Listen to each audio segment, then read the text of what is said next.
ಈ ತರ ಜನ ಎಲ್ಲೂ ನೋಡಿಲ್ಲ. ತಾಯಿ ಬಗ್ಗೆ ಎಲ್ಲಾರು ಹೇಳ್ತಾ ಇದ್ರು, ಯೂಟ್ಯೂಬ್ ಅಲ್ಲಿ ಅಲ್ಲಿ ಬರ್ತಾ ಇದ್ರು. ಇವಾಗ ರಿಯಲ್ ಆಗಿ ಬಂದಿರೋದು ನೋಡ್ತಿರೋದಕ್ಕೆ ತುಂಬಾ ಖುಷಿ ಆಯ್ತು.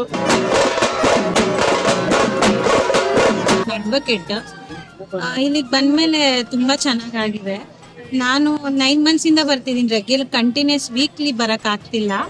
ಈಗ ಇಲ್ಲಿ ಬಂದ್ಮೇಲೆ ಕನ್ಸೀವ್ ಆಗಿದ್ದೀನಿ. ನನ್ನ ಸಿಸ್ಟರು ಅಷ್ಟೇ ಮನೆ ತಗೊಂಡ್ಬೇಕಂತಿದ್ಲು. 2 weeks ಬಂದಿದ ತಕ್ಷಣನೇ ಅವ್ರದ್ದು ಮನೆ ರಿಜಿಸ್ಟ್ರೇಷನ್ ಆಯ್ತು. ಪವರ್ ತುಂಬಾ ಚೆನ್ನಾಗಿದೆ ದೇವ್ರು. ಭಕ್ತಿಯಿಂದ ಬಂದ್ರೆ ಎಲ್ಲ ಆಗುತ್ತೆ ಅಂತ ಅಂದ್ರು. ಚೆನ್ನಾಗಾಗಿದೆ. ನಮಗೂ ಅಷ್ಟೇ, ನೀವೇ ನೋಡ್ತಾ ಇದೀರಾ ಕನ್ಸೀವ್ ಇದೀನಿ ಇವಾಗ. ಇದು ನಂದು 8th week. ಇನ್ನೊಂದು ವಾರ ಬಂದ್ರೆ ಕಂಪ್ಲೀಟ್ ಆಗುತ್ತೆ. ಎಲ್ಲ ಒಳ್ಳೇದಾಗಿದೆ. ನನಗೆ ಬಂದ್ಮೇಲೆ ತುಂಬಾ ಚೇಂಜಸ್ ಆಗಿದೆ.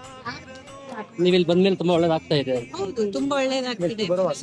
ಸ್ಟೇಬಲ್ ಆಗಿದ್ದೀವಿ, ಫಿನಾನ್ಷಿಯಲಿ ಸ್ಟೇಬಲ್ ಆಗಿದ್ದೀವಿ. ಸಿಸ್ಟರ್ ಮನೆಯವರೆಲ್ಲ ಬರ್ತೀವಿ. ನನ್ನ ತಂಗಿನೂ ಅಷ್ಟೇ ರೀಸೆಂಟ್ ಆಗಿ ಮನೆ ರಿಜಿಸ್ಟರ್ ಮಾಡ್ಕೊಂಡು ನಾನು ಕನ್ಸೀವ್ ಆಗ್ಬೇಕಂತಿದೆ. ನನಗೂ ಕನ್ಸೀವ್ ಆಗಿದೆ 8 months. ಸೊ ಖುಷಿ ಇದೆ. ದೇವಸ್ಥಾನಕ್ಕೆ ಬಂದ್ರೆ ಯಾವ್ದೇ ದೇವಸ್ಥಾನ ಆಗಿರ್ಬೋದು ಒಳ್ಳೇದಾಗಿದೆ. ಇಲ್ಲಿ ಬಂದ್ಮೇಲೆ ಇನ್ನೂ ಚೆನ್ನಾಗಿ ಖುಷಿ.